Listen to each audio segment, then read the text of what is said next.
Hi there everyone, namaste. I'm Jill Loftus of Nuit Astrology. Welcome to your planetary energy forecast for the week of September 5th, 2022. This is a very active astrological week. There's some nice blessing beams happening this week, so I'm feeling a little bit more optimistic for the month of September in general. So let's start with Monday the 5th. We have Venus going into the sign of Virgo.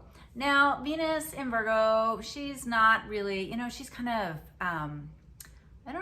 she's kind of bossy and picky in Virgo, right? She wants things her way and she wants them to be just right. And so it can be a little bit of a sharp energy to the goddess, right? So make sure you're being kind to yourself, kind to other people. And it's great for kind of really just sorting through and figuring out what you really want. It's great energy for healing practices, health practices, right? So apply that Virgo vision to how you take care of yourself, how you love yourself, and do it in a way that's beneficial, right? Take the beautiful high vibration of Virgo and use that, but stay away from the tricky bits of being hyper critical. All right, so that's Monday. The moon is going to be in Capricorn. It's going to be clashing a little bit with Jupiter in Aries, with the Mercury in the Libra. So, a lot of maybe talks about partnerships or ideas about collaboration or your independence within a relationship. That moon is also going to trine the sun in Virgo though. So that's a nice blessing beam over to the Virgo. Again, apply the Virgo vision, right? Everybody needs a Virgo. Everybody wants a Virgo on their team, right? So use that energy in its highest form. Now on Tuesday, the moon is going to be really sending really nice beams of energy to Uranus and Taurus and to the Neptune and Pisces. It's going to come together though, because it's in Capricorn. It's going to meet up with Pluto in the sky, right? So this is emotional, death, dying, rebirth. This is also going to give a little hint. We've got a really interesting full moon coming up at the end of the week, over the weekend on Saturday. And this kind of hits those outer planets with the moon, right? In a similar but not quite the same configuration that happens for the full moon. So this might be a little insight as to what kind of intentions, releasing, cord cutting needs to be done for the full moon in Pisces that's coming up. So make sure you're paying attention to symbols, what's kind of occurring, where the change needs to happen, right? Because these big outer planets, man, they're pushing us, not just individually, but as a collective. So pay attention to the symbols on that day. Wednesday, nice moon. Moon moves into Aquarius and it's gonna sextile, so nice flow with Jupiter and Aries. It's gonna trine the Mercury in Libra and the Mars in Gemini. Wow, okay. So that's really, really fantastic. So harmonize those areas of life, right? Think how you can use those particular areas of life, looking at your chart, and see how you can bring them into harmony, right? Now there's also some wide squares happening, right? With some of the other planets. This is compelling energy, right? This is not do anything rash energy, but with so many planets retrograde, it's time to think things through, right? It's time to revisit and rethink, especially because Mercury is prepping to retrograde on Friday. All right, on Thursday, we've got that Aquarius moon, right? It's still moving through Aqua. It's gonna square to Uranus and Taurus, and then it's gonna come together with Saturn, because as you know, Saturn is making her way, or his way, grandfather Saturn, making his way through the sign of Aquarius. Now, pay attention on Thursday, East Coast time, the moon is gonna void out at 8:34 in the morning and not go into Pisces until after midnight, like actually onto the next day, midnight of the next day, right? So that entire day is gonna feel a little floaty, a little untethered. It's fantastic for meditation, for art, for spiritual insights, maybe some intuitive touching in. Not a great day to sign a contract or make a big commitment, right? Because things don't stick when the moon is void. It's not interacting with anything. She's just floating out there in the cosmos and things don't stick. All right, remind me to tell you the story. Comment below if you'd like to hear it. I've got a really fascinating moon void story for you. All right, and then on Friday, Mercury going retrograde in the morning on the East Coast, in the evening, 11:38 p.m. It's at 8 degrees of the sign of Libra. So it's going to hit that sign and then go back through those early degrees of Libra and go all the way back to 24 degrees in the sign of Virgo. So that is the sector of your chart, 24 Virgo to 8 Libra, where you're going to be repairing, rethinking, redoing, re-examining, re-exploring. It is excellent for those things. So it's the cosmic do-over. So take it, but don't purchase new technology. Technology's been wonky for a lot of reasons. I think part of it is the wide, square that Saturn and Uranus are in. But there's also been a tremendous amount of solar activity, solar flares and things like that are, the astronomy of things is also very active. So that is going to be very interesting coming up on September 11th. We'll talk about that in just a second. All right. So we're going to have a Pisces moon for that weekend. It's going to oppose Venus in Virgo and square Mars in Gemini. Not maybe the most pure instincts coming through. Really, you're going to be having all these big feelings, right? And so you've got to really watch, especially with the expression, with the speaking, with the writing, when you bash out an email and send it off, right? Slow down, be kind, put everything through the filter. Is it true? Is it helpful? Is it really something that you want to say, right? Is it kind? Put anything you're going to say through that filter, please. Now, Mercury goes direct on October 2nd, but isn't going to be out of that realm and moving on to the new degrees, the 9th degree of Libra until mid-October, right? So there's a lot of retrograde planets right now. It's a little hard to get traction. Remember, life's delays are not life's denials. All right, Saturday, September 10th, that full moon is at 5:59 a.m., 17 degrees of Pisces. It's a highly inspirational moon. Sextiles over Uranus and Taurus. It's going to come together with Neptune and sextile Pluto, right? That's really great energy. And so where's Pisces for you? And where do you need to honor, bless, acknowledge, and release something, right? Typically, Pisces energy is the deep subconscious mind. It's the deep lineage patterns. It's that groove or that hole in the sidewalk that you always fall into and you think, oh, here I am again, doing this thing again. So excellent to ritualize things like that you wish to release and let go so that you can begin a new pattern, a pattern of deep subconscious awareness, a pattern of wisdom, right? All right.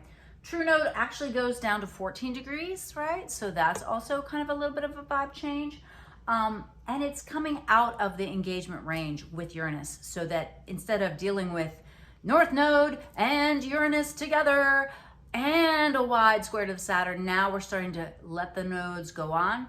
14 degrees Taurus, South Node, 14 degrees Scorpio, and we're getting more into the purer vibe of Uranus square Saturn, which had 3 direct hits in 2021. It's one of the major themes astrologically and is going to be within that engagement, though not precise, not to the minute, right?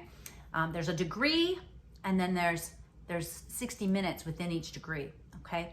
So it's not gonna come into that precision in October, but it's gonna be close and you're going to be feeling it. All right, September 11th, I'm digging it. September 11th is sudden synchronistic magic. Sun in Virgo, trine Uranus and Taurus. Now, the moon has moved into Aries at this point, though. An Aries moon, having an Aries moon natally, Aries moon often does before they contemplate the potential outcome. They are ruled by their emotions, right? It's going to come together with Jupiter, right? Big emotions, right? And also right across the sky from Mercury and Libra, right? So we've got that big kind of opposition energy at the same time as we have this potential synchronistic magic happening, right? So Sun in Virgo, I'm really looking at this as like trining over to Uranus. It's like, wow, illumination, like, oh my gosh, this is the reason, or this is the purpose, and this is what I need to do, right? Going from the Libra to Taurus area of life. So I'm digging that energy. All right, friends, let's see what the tarot has to say. I hope you have a wonderful week. Please comment, please share if you find these helpful. And have a great week. I'll see you in a moment. Bye. Hi there, everyone. So let's do our Lotus Tarot spread to just let us know, give us a little heads up on how to manage the week of September 5th, 2022. It's a pretty interesting week. Yeah, you know, Venus going into Virgo, pretty distinct vibe change from the Leo. And also Mercury retrograde. But I'm really looking forward to this Mercury retrograde, actually, because I have got a bunch of courses I've been working on, and I've been kind of not finishing them, and it's time to get back in there and recommit to them. So I'm excited about that. All right, so as you know, I'm trying to concentrate here, if I'm quiet for a second. Okay, so as you know, with the Lotus Tarot spread, it gives us a foundational stem of what is happening, and then several options. So we're going to start with the basic influence of the past, and that was the Magician. Okay, so this is us feeling like, okay, we got it going on. We know what to do. We have everything. We have everything. I honestly think that this card came up last week. I should go back and look at that. All right, and the present situation, the Devil. Darling, what is up with that? So here, the devil is, it's interesting. My sweetheart always says the devil's in the details. So he thinks of this when you've got to go back and review everything and make sure you've done it right. So that would make sense with the sun still in Virgo and Venus moving into Virgo this week. But this is also the card that comes up when there's intense sexuality, strong emotions. This is a card ruled by emotions. This also could mean addiction or addictive behavior or addictive people in your presence, energy, vampires, things of those natures. So ponder that, okay? Ponder that. All right, the present environment. Queen of Pentacles, so needing to pay attention to earth plane matters like money, like your finances. You know, where you allot your time and energy. Where does your food come from? Kind of taking care of the body and things of that nature as well. All right. Culmination of these influences, so this is kind of the beginning card, is the Happy Family card, Four of Wands, all right? So we're really looking to create safety and security. I think that's something that maybe it's because I'm concerned about that. It's translating into the reading for you guys too, but it's like I've got to score this happy home life, right? I need this foundational energy. I mean, how do you go out in the world if things aren't good at home, right? All right, the key card, the answer to the future, Two of Cups. Well, hello. This is nice. I like this. So there's something perfect for you. This is not necessarily a person, although it could be. But you're going to really find something this week. There's something coming for you, so you need to be looking for it for sure. Now, the two energies in play with that Two of Cups. One is, you know, something that really makes you feel emotionally fulfilled. Nine of Cups, very nice. Something or someone that brings you great happiness, or the Generosity card, someone offering something to you. It's like you needed, you know, you needed a car and you found one, or you know, needed to connect with somebody, or you needed a contact, or whatever. So I'm kind of feeling this as like a, you know, work your contacts kind of situation. All right. And then the near future. The near future, Nine of Wands. So this is saying near future, like you're gonna really make some progress. All right. So you're closer to success than you think. All right. So push on through, keep going. Don't give up. Now the modifiers, King of Cups. I feel like this came up before. I have got to look at last week's. So he's a healer king. He's the emotional, you know, has some emotional intelligence, right? And then we've got the Knight of Pentacles. So this is some kind of financial offer. All right, so interesting. And then with that King of Cups, we've got the Four of Cups, which is a card that indicates just kind of taking things for granted, trying to kind of stepping back and letting things unfold. That's the way I'm feeling it this day for this particular reading. And then over here with the Knight of Pentacles, we've got the Empress. All right, she's holding that Venus symbol, right? So this is the Venus and Virgo energy, I'm really thinking. of like Knight of Pentacles, like really like going for something that really, that makes you feel, it just really feeds the divine feminine within you. All right, and then we've got our 2 possible progressions. 10 of Cups, nice. Nice, nice. A lot of Cups energy on this one side here. So 2 of Cups, you know, come together with something or someone that's just right for you. You feel really emotionally secure with it because of the 9 of Cups. So you take the leap, you go forward. There's a male that helps you. And you kind of just let it unfold. And this again, really happy family. There's 2, I think of the 4 of Wands and the 10 of Cups as the 2 happy family cards, but this is just real emotional abundance. Now on the other side, we've got the Page of Pentacles to go with the Knight of Pentacles. So, wow, the one side is like super about emotions and intuition.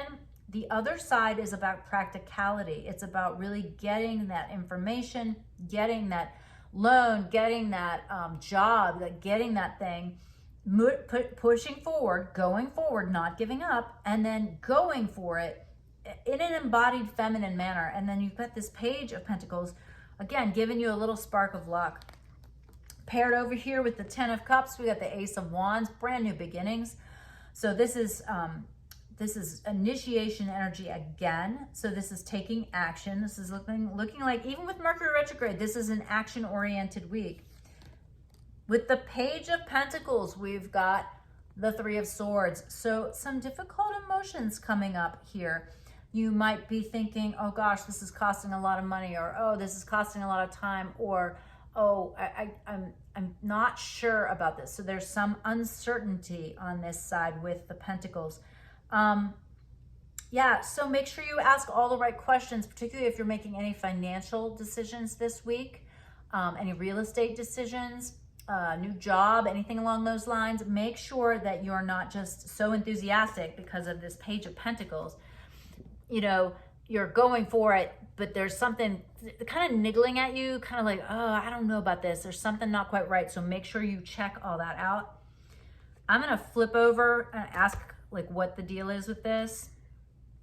Okay, yeah, I've got 7 of Swords. So if you're going for this financial piece, really be careful that someone's not trying to trick you. Remember, the devil is in this spread. Yeah, don't be only logical. Here's the Hermit. Don't be only logical. You know, some of you are going to go this intuitive route, okay? And this is really positive.